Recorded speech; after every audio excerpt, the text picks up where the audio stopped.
प्रिय विद्यार्थियों,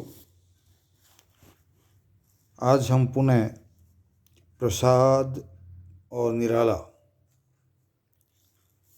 नामक निबंध की चर्चा करेंगे।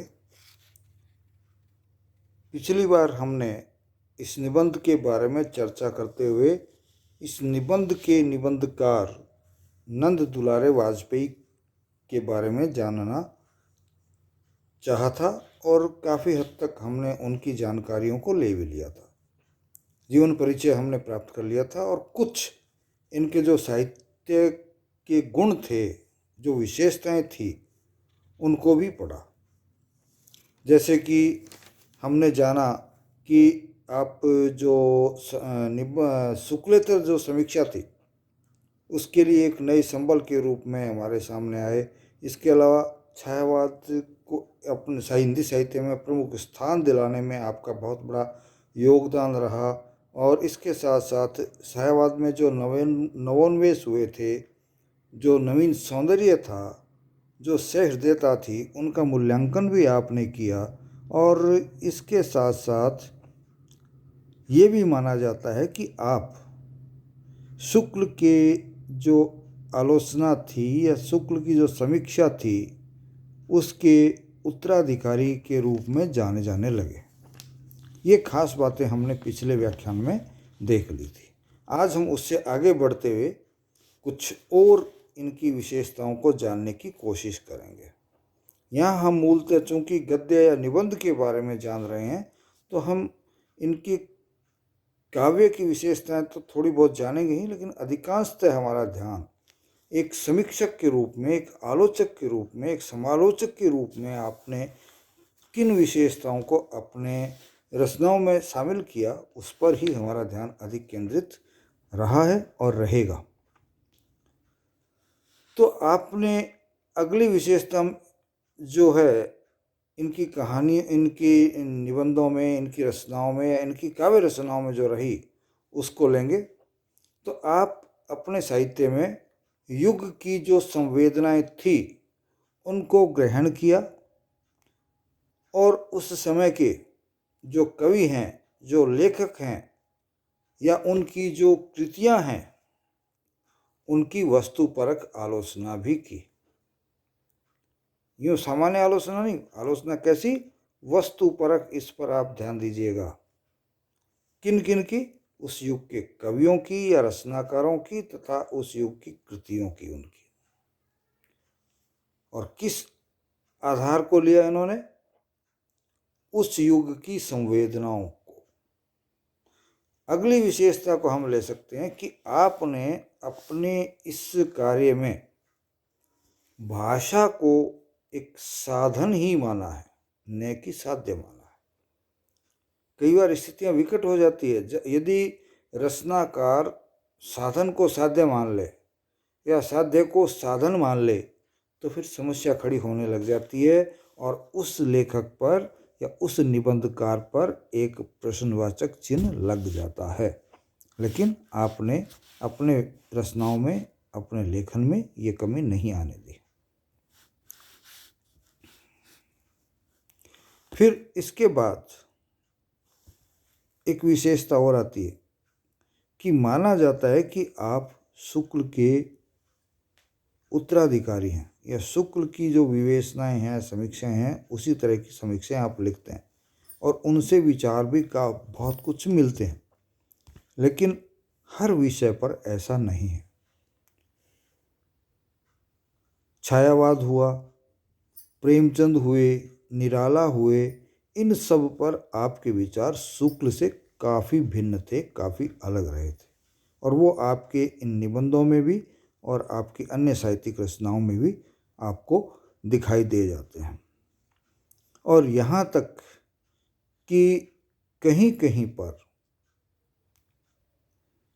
आपकी मान्यताएं शुक्ल का विरोध करती हुई भी दिखाई दे जाती है। ये नहीं कि शुक्ल का आप आदर करते हैं, सम्मान करते हैं तो शुक्ल ने जो कुछ किया उसी का समर्थन करते जाएं। शुक्ल भी इंसान थे, उनकी भी अपनी सीमाएं रही होगी। तो जहाँ जा कर के उनमें कमियां रही या उन के द्वारा कुछ चीज़ें छोड़ी गई तो उनकी पूर्ति करने में और उनको सुधारने में आपका एक बहुत बड़ा योगदान रहा है। और यही कारण रहा कि शुक्ल द्वारा जो मान्यताएं स्थापित की गई थी उन मान्यताओं का विरोध भी आपने किया, और जहां आवश्यकता हुई वहां वहां शुक्ल की कमियों की तरफ भी आपने अपने निबंधों में, अपने समीक्षाओं में संकेत किया है। इस बारे में यदि हम जानना चाहें तो हम कह सकते हैं, बच्चन सिंह के विचार को आपके सामने रख सकते हैं। आप बच्चन सिंह के विचारों को, जो कि नंद किशोर वाजपेयी के थे, उनको भी आधार मानकर कह सकते हैं। क्या बच्चन सिंह क्या कहते हैं? बच्चन सिंह का कहना है कि नंद किशोर वाजपेयी का दृष्टिकोण पूर्णतया मौलिक था, शुक्ल से प्रभावित होते हुए भी मौलिक था, और आपने नवीनतम या नव्यतर समीक्षात्मक मानदंड भी स्थापित किए। इसके साथ साथ आपकी जो दृष्टि थी साहित्य के प्रति, रचनाओं के प्रति, लेखकों के प्रति, वो बड़ी तलस्पर्शी थी, अर्थात गहराई तक जाती थी। तो आपकी तलस्पर्शी दृष्टि और आपकी मार्मिक व्याख्या, साहित्य हो चाहे साहित्यकार हो,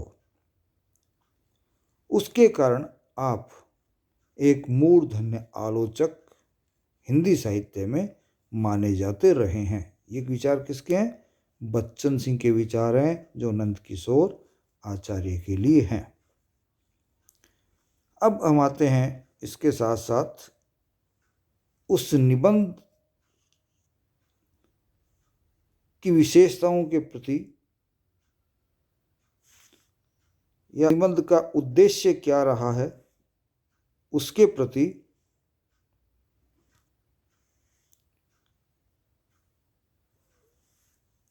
कि ये जो संकलन करता है हमारी पाठ्य पुस्तक के, हेतु भारद्वाज, वो इस संकलित पाठ्य पुस्तक में क्या विचार रखते हैं इसके प्रति, उसके बारे में भी हम थोड़ा सा जानेंगे। तत्पश्चात हम अगले व्याख्यान में इस निबंध के बारे में जानकारी लेंगे। शीर्षक क्या है? प्रसाद और निराला। हम जानते हैं कि एक ही समय के दो साहित्यकारों की तुलना अत्यधिक कठिन कार्य है, और उस वक्त और भी अधिक कठिन हो जाता है जब दोनों का स्तर बहुत ऊंचा हो। उच्च स्तरीय साहित्यकार रहे हैं दोनों ही, लेकिन दोनों ही अलबेले अपने अपने क्षेत्र में बिल्कुल अलग अलग दिखते हुए दो चमकते हुए सितारे की तरह दिखाई दे रहे हैं। तो कैसे तुलना हो? तो ये एक कठिन कार्य था जिसको कि आपने करने की कोशिश की है, वो भी इस निबंध के माध्यम से जिसे हम पढ़ रहे हैं।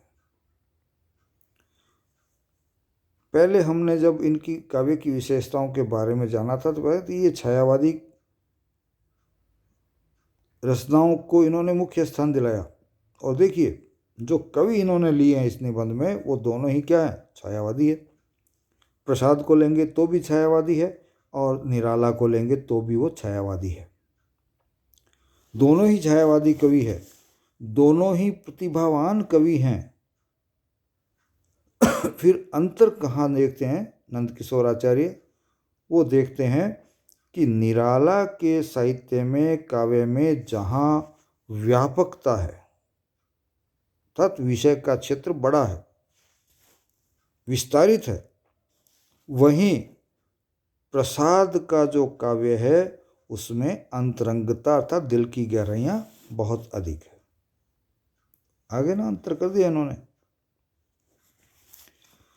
दूसरी चीज जो ये इसमें बताना चाहते हैं लेखक के अनुसार, संकलनकर्ता के अनुसार, वो है काव्य में, किसके काव्य में? प्रसाद के काव्य में भाषा में संस्कृत निष्ठता है, अर्थात संस्कृत निष्ठ शब्दों का प्रयोग काफ़ी किया गया है।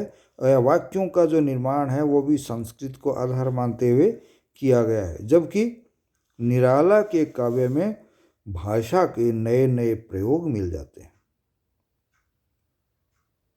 वो परंपराओं को यूं नहीं है कि बंधे हुए रहे हों परंपराओं से, परंपराओं को तोड़ते हुए भी आगे जा कर के आपने साहित्य को लिखने की कोशिश, और ख़ास तौर से छंद का प्रयोग उस समय तक काफ़ी चलन में हुआ करता था, चाहे मैथिली शरण गुप्त हो, चाहे द्विवेदी जी हो, चाहे उनके पूर्व के लोग हों, कैसा रचनाकार हों, वो छंदबद्ध रचनाओं में लिखते थे। लेकिन निराला ने उन छंदों के बंधों को तोड़ दिया और तोड़ करके तुकांत कविताएं लिखने की परंपरा जो है हिंदी में प्रारंभ की। ये श्रेय निराला को ही जाता है, लेकिन इसका मतलब ये नहीं है कि निराला के काव्य में तुक थी ही नहीं, लय थी ही नहीं, लय भी थी, तुक भी थी, लेकिन उसका बंधन आपके साहित्य में नहीं था। इसके बावजूद दोनों साहित्यकारों में, दोनों कवियों में दार्शनिकता का जहाँ तक सवाल आता है, दर्शन का जहाँ तक सवाल आता है, दोनों का ही दार्शनिक चिंतन बहुत बहुत ऊंचे स्तर का था। तो ये मान्यताएं इस आपकी पाठ्यपुस्तक के निबंधकार संकलनकर्ता की इन दोनों लेखकों के बारे में, दोनों रचनाकारों के बारे में रही है। आगे हम इस निबंध को स्वयं पढ़ेंगे, समझेंगे और तत्पश्चात देखेंगे कि इन्होंने जो बात कही है वो बात कहाँ तक हमारे को उचित लगती है, कहाँ तक हमको सही लगती है, या और कोई नई चीज़ जो आपने इस छोटे से हिस्से में कही है उसमें हम जोड़ करके देख सकें। तो वो सारी बातें हम अगले व्याख्यान में स्पष्ट करेंगे। जय हिंद, जय भारत।